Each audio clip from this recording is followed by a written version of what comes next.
கமலம் astro YouTube channel அன்பர்கள் அனைவருக்கும் எனது அன்பான வணக்கங்கள். இந்த பதிவில் இன்றைக்கி நாம் பார்க்க போகிறது ஆவணி மாத பலன்கள்.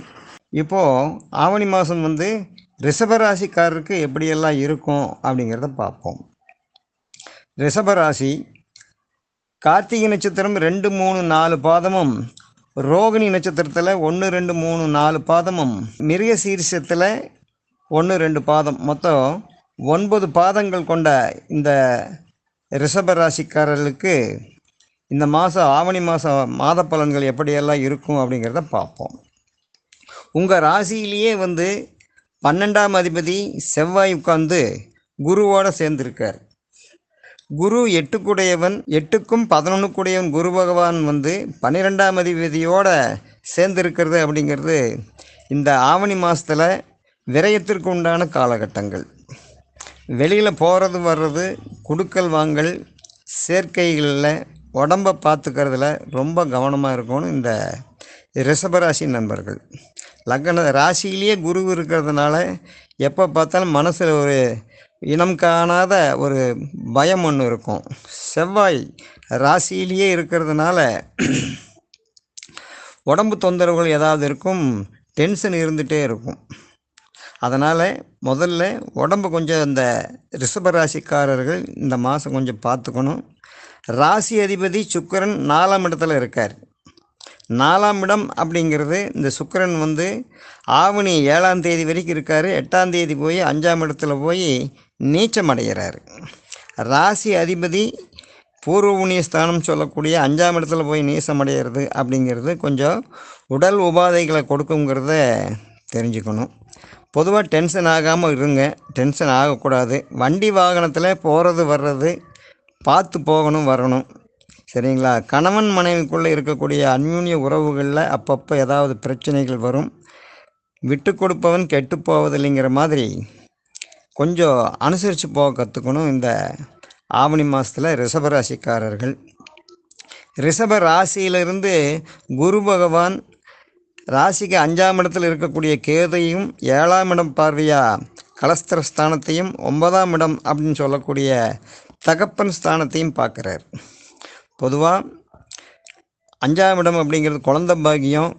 இந்த குழந்தை பாக்கியம் அப்படிங்கிறது குரு பார்க்கறதுனால குழந்தைகளுக்கு ஏதாவது உடல் உபாதைகள், ஏன்னா கேது உட்கார்ந்துருக்கிறதுனால கிட்டத்தட்ட 9 மாதமாக ஏதாவது உடல் உபாதைகள் இருக்கும். அதெல்லாம் இப்போது நிவர்த்தி ஆகக்கூடிய காலகட்டங்கள். பூர்வ புண்ணிய ஸ்தானம் சொல்லக்கூடிய 5ஆம் இடம் தான்.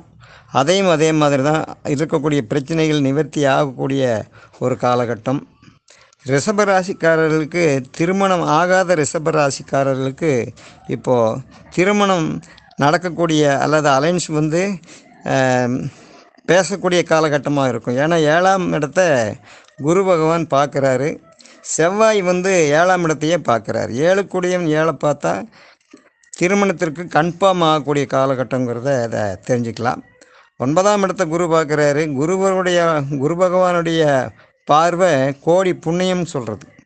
அதனால் குரு 9ஆம் இடத்தை பார்க்குறதும் மகாலட்சுமி ஸ்தானம், பாக்கியஸ்தானம் சொல்லக்கூடிய இந்த சனி பகவான் 10ஆம் இடத்துல போய் தொழில் ஸ்தானத்தில் ஆட்சி வீட்டில் பலமாக இருக்கிறது இவங்களுக்கு ஒரு வாய்ப்பாக இருக்குது. அதே சமயத்தில் ராக பொறுத்த வரைக்கும் இந்த மாதம் பூரா 11ஆம் இடத்துல இருப்பார்.